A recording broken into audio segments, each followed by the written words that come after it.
हाँ जी मौलाना साहब, आजकल जो पाकिस्तान में जलसे जुलूस हो रहे हैं, देवबंदी अहले हदीस बरेलवी कर रहे हैं इस शियों के बारे में, इसके बारे में आपकी क्या राय है? क्या कहते हैं आप कि जलसे होने चाहिए या नहीं होने चाहिए? बिस्मिल्लाहिर्रहमानिर्रहीम।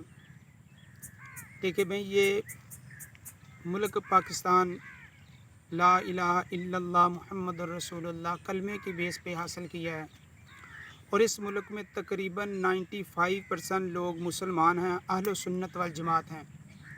चाहे वो अहले सुन्नत वल जमात देवबंदी बरेलवी, चाहे अहले सुन्नत वल जमात अहले हदीस, ये तमाम मकातब फ़िक्र के जो लोग हैं ना, ये अल्लाह रब्बुल इज़्ज़त को वाहदहू ला शरीक मानते हैं और प्यारे नबी अलैहिस्सलातु वस्सलाम को आखिरी नबी मानते हैं, और फिर खुलफाए राशिदीन की खिलाफत का भी इकरार करते हैं, मानते हैं, और असहाब रसूल को हक़ और सच मानते हैं। तो हाल ही में कुछ शरपसंद लोगों ने इस्लामाबाद की धरती में और तांदले वाली तो मुख्तलिफ़ शहरों में असहाब रसूल को बुरा कहा, बिलखसूस हज़रत अबू बकर सिद्दीक़ माज़ल्ला काफ़र तक कहा।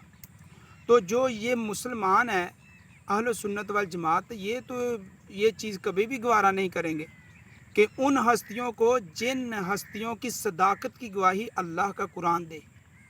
तो अगर कोई गुस्ताखी करेगा, और गुस्ताखी इसलिए उनको ज़रूरत पड़ी क्योंकि जो मुसलमान है ना, 95% मुसलमान ये आपस में फ़िरक़ों में बटे हुए हैं। तो अल्लाह रब्बुल इज़्ज़त फरमाया वातसिमू बिहब्लिल्लाहि जमीअन वला तफर्रकू, और कुफर को मौका मिल गया कि मुसलमान तो आपस में लड़ रहे हैं, मर रहे हैं, एक दूसरे के ऊपर कुफर के फतवे लगा रहे हैं। कोई मुशरिक है, कोई काफिर है, तो कोई गुस्ताख रसूल के फतवे लगा रहे हैं। तो इसलिए उनको एक मौका मिल गया। अगर मुसलमान जिस तरह आज हज़रत अबू बकर सिद्दीक़ की सदाकत पर एक प्लेटफार्म पर जमा हुए ना, अगर हमेशा ऐसे रहते तो कभी ज़रूरत ना पड़ती किसी को कोई असहाब रसूल को कोई गाली निकाले।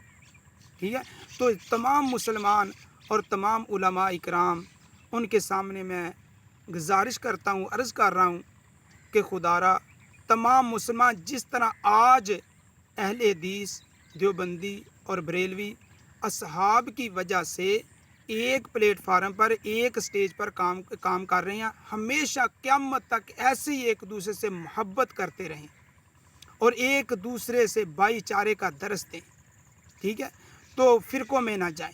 अगर बिलफ़र्ज़ मुसलमान मुत्तहिद हो गए, एक स्टेज पे काम करने वाले बन जाएं, तो तमाम कुफर के सामने सीसा पिलाई हुई दीवार बन सकते हैं। तो खुदारा ये मुसलमान, ये मुल्क पाकिस्तान अल्लाह की एक अजीम नेमत है, और मुसलमान आपस में मोहब्बत करें, एक दूसरे के पीछे नमाज़ें पढ़ें और फ़िरक़ों में ना जाएं, और असहाब रसूल की मोहब्बत अपने दिलों में समाएं और अहले बैत की मोहब्बत अपने दिलों में समाएं।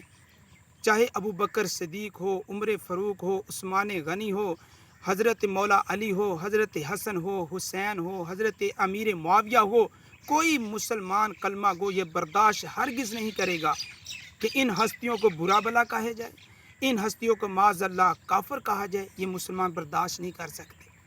ठीक है, इसलिए मेरी गुजारिश है कि तमाम मुसलमान आपस में मोहब्बत और भाईचारे के साथ रहें।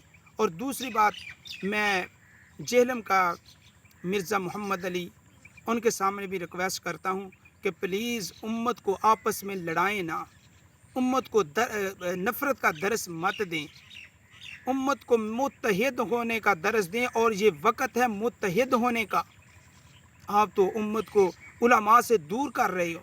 अगर आपको किसी मसले में कोई कन्फ्यूजन है तो उलमा में बैठ के वो मसला हल करें। कौन सी दुनिया में ऐसी बात है या कौन सा ऐसा काम है जो बैठ के हल नहीं हो सकता? आप तो एक कमरे में बंद हो के कुफर के फतवे लगा रहे हैं, गुस्ताखी के फतवे लगा रहे हैं। तो अल्ज़ाम तराशी प्लीज़ मिर्ज़ा साहब ये बंद करें, अल्ज़ाम तराशी ना करें। और जो मिर्ज़ा साहब को सुनने वाले हैं, मैं उनके सामने भी हाथ जोड़ कर कहता हूँ, प्लीज़ एक तरफ की ना सुने, उलमा की भी बात सुने, और मिर्ज़ा साहब को ज़ोर दें कि उलमा के पास बैठकर अपना मसला हल करे। जो हक़ होगा हम उसको मानने के लिए तैयार हैं। ठीक है, और पता चल जाएगा कौन हक़ पर है और कौन बातिल पर। तो आप कमरे से बाहर आ नहीं रहे, تو علماء اکرام نے بہت سارے آپ کو بار بار علماء اکرام آپ کو کہتے ہیں کہ بیٹھ کے بات کرو بھائی، بیٹھ کے بات کرو، لیکن آج تک آپ کسی علماء کا پاس نہ گئے ہیں اور نہ بیٹھ کے بات کرتے ہیں۔ اس لیے مرزا صاحب یہ ظلم امت پہ نہ کریں، یہ ظلم اس پاکستان پہ نہ کریں۔ کیوں امت کو علماء سے دور کر رہے ہیں، اولیاء اللہ سے دور کر رہے ہیں، مجتہدین سے دور کر رہے ہیں، فقہاء اکرام کی نفرت لوگوں کے دلوں میں آپ ڈلا رہے ہیں۔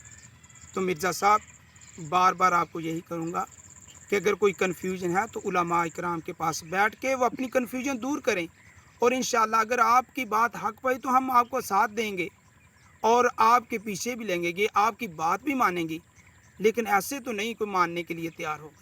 علماء کے پاس بیٹھ کے یہ مسئلہ حل کریں۔ مہربانی۔ السلام علیکم ورحمۃ اللہ وبرکاتہ۔